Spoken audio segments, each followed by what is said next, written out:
Hello बच्चों, let this question. एक black body is at a temperature of 2880 kelvin. The energy of radiation emitted by the this body with the wavelength between 499 nanometer and 500 nanometer is U1। Between 999 nanometer and 1000 nanometer is U2।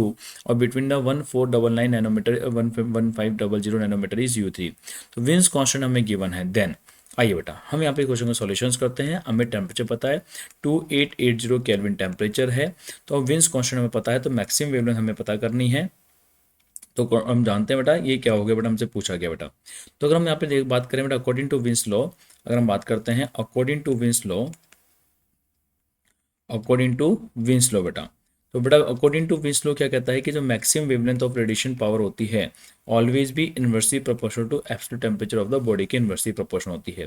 तो maximum wavelength of the body find out करनी है, ये Wien's constant divide by temperature होगा। Wien's constant यहाँ पे 2.8 into 10⁶ है और temperature यहाँ पे 2880 केल्विन यहाँ पे टेम्परेचर है बेटा।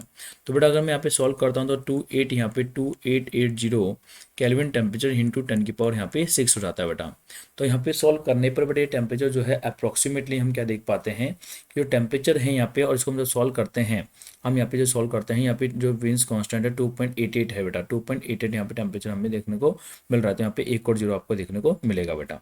तो बेटा हम यहाँ पे जब इसको सॉल्व करेंगे तो बेसिकली यहाँ पे कितना हो गया, देखो यहाँ पे 1000 हो जाता है।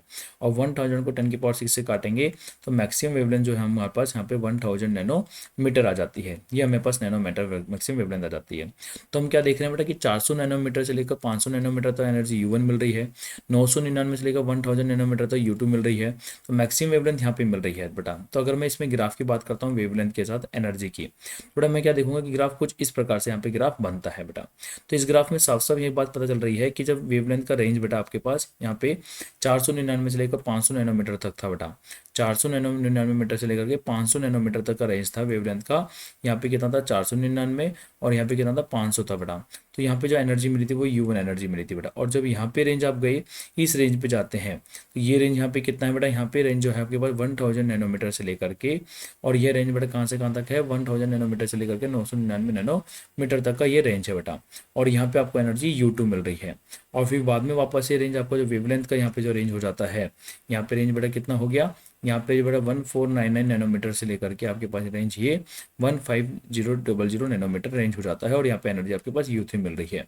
तो सबसे ज़्यादा एनर्जी आपको कहाँ पे मिल रही है, U2 पे जो एनर्जी है वो आपकी U1 से भी ज़्यादा एनर्जी आपको देखने को मिल रही है बेटा।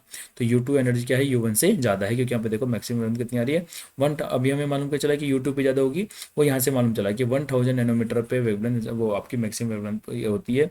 इसका मतलब यहाँ पे आपके पास मैक्सिमम एनर्जी मिलने वाली है बेटा। ये हमें यहाँ से मालूम चलता है कि 1000 नैनोमीटर पे ऐसा होने वाला है, मतलब U2 क्या है U1 से ज़्यादा है। मतलब इस क्वेश्चन का आंसर आपका डी एकदम करेक्ट हो जाता है। ओके बेटा, थैंक यू।